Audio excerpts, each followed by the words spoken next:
Alhamdulillahi Rabbil Alamin. Wa sallallahu ala Sayyidina Muhammad wa ala alihi wa ashabihi ajma'in. Subhanaka la ilma lana illa ma 'allamtana innaka antal alimul hakim. Wa la hawla wa la quwwata illa billahil aliyyil azim. Amma ba'd. Assalamualaikum warahmatullahi wabarakatuh. Pertama sekali kita panjatkan syukur kepada Allah Subhanahu wa taala kerana diberikan kepada kita kesempatan untuk kita bersama-sama. Jadi tuan-tuan yang dirahmati Allah Subhanahu wa taala, pada waktu ini saya ingin kongsikan dengan tuan-tuan berkenaan dengan ilmu tajwid. Ilmu tajwid ini berkait rapat dengan Al-Quran. Dia tidak berkait dengan bacaan-bacaan dalam bahasa Arab ataupun teks-teks bahasa Arab yang lain. Ia berkait dengan bacaan Al-Quran semata-mata. Oleh kerana kita ingin membaca Al-Quran dengan baik, maka kita mesti ataupun dengan bahasa tak dapat tidak mempelajari ilmu tajwid. Nabi SAW menyatakan dalam sebuah hadis, khairukum man ta'allama al-Qur'ana wa 'allamahu. Sebaik-baik orang di kalangan kamu adalah orang yang belajar Al-Quran dan mengajarkan Al-Quran. Begitu juga Allah Subhanahu wa taala mengingatkan kita berkali-kali dalam bacaan surah yang kita bacanya. Kata Allah, warattilil Qur'ana tartila.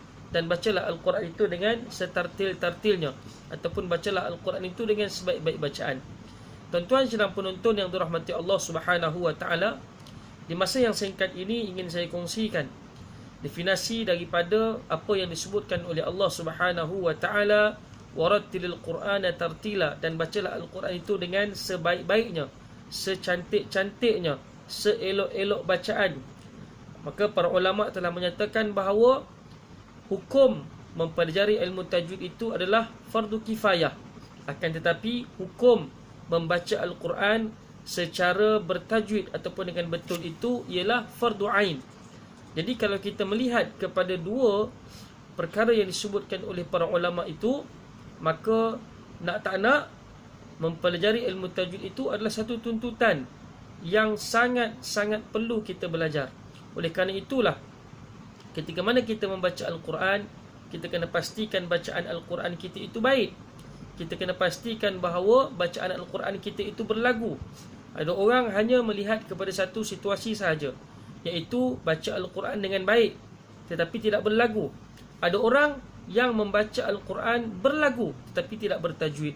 Oleh kerana itu, kita sebagai seorang Muslim, kita kena gabungkan antara firman Allah Subhanahu wa taala yang saya kongsikan tadi, warattilil Qur'ana tartila, dan juga dengan sebuah hadis Nabi SAW, laisa minna man lam yataghanna bil Qur'an.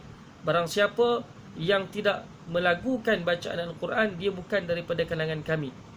Oleh kerana itu, tuan-tuan sedang penonton yang dirahmati Allah Subhanahu wa taala, nanti insya-Allah di pertemuan yang akan datang, rakaman yang akan datang, perkongsian yang akan datang, saya akan kongsikan kaedah memulakan bacaan Al-Quran. Kaedah memulakan bacaan Al-Quran insya-Allah.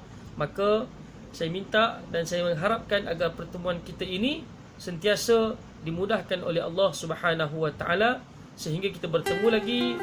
Wabillahi taufiq wal hidayah. Wassalamualaikum warahmatullahi taala wabarakatuh.